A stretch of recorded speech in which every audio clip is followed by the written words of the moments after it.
If you're looking to create the life that you desire, chances are you heard of the law of attraction.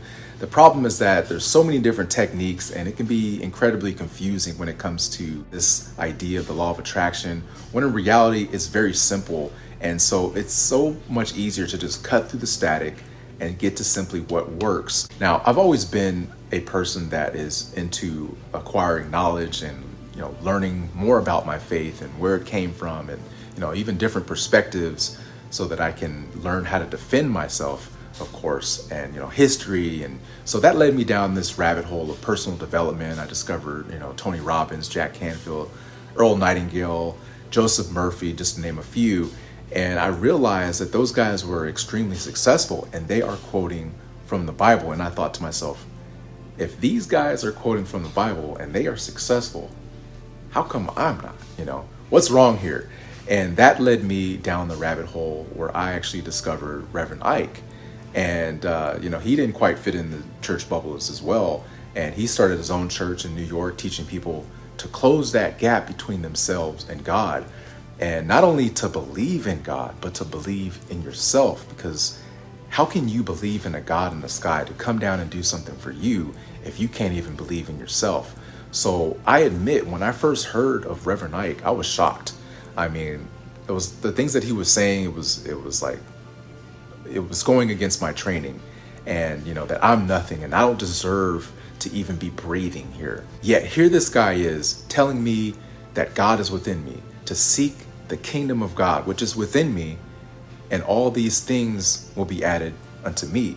And he definitely had a hidden psychological, esoteric interpretation of the Bible that I never considered. And after months of basically going back and forth with this possible heretic, I actually thought that this made more sense to me. So I started going down that rabbit hole because I wanted to know where he got his philosophy from. And after listening to a lot of his videos and tapes, he actually stated that one of his favorite books next to the Bible is a book from Neville Goddard called Feeling is the Secret. So of course I listened to every lecture that I could get my hands on him, read his material. And one of the most powerful techniques that he references is called the law of assumption. And that can be summed up with these 3 words: I remember when.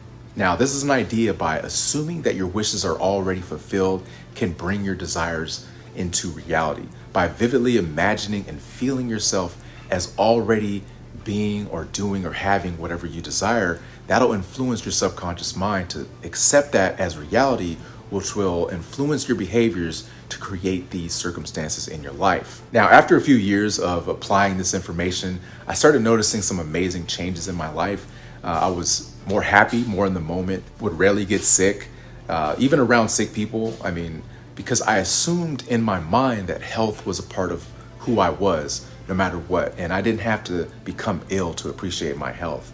However, while working on myself, I realized that money was an issue that I had to tackle, because I still had those programs in my subconscious mind that stated that I wasn't worthy of keeping a large amount of money, because what I would do is I would save a lot of money and then I would go ahead and just make a large purchase. And a lot of that was from childhood programming. My father was a saver, and so I would pick up some of his habits, and my mother was more of the spender, so I would pick up those habits. And then I would also hear phrases like, "You think money grows on trees?" and phrases like that. And that created a disconnect between what I actually wanted. So right around this time, I actually heard of the law of assumption. And at the time, I could barely afford to pay for a battery for my car. So I had to get a payday loan. And I thought to myself, this will never happen again. And so, Neville said that when you want to bring a desire into your reality, you have to assume that your wish is fulfilled. And at the time, my wish is to have more money than I knew what to do with, and to also be debt free. And so after getting that battery, installing it in my car, and I was driving home, I thought, why not apply this, into my life, because, I have nothing else to lose.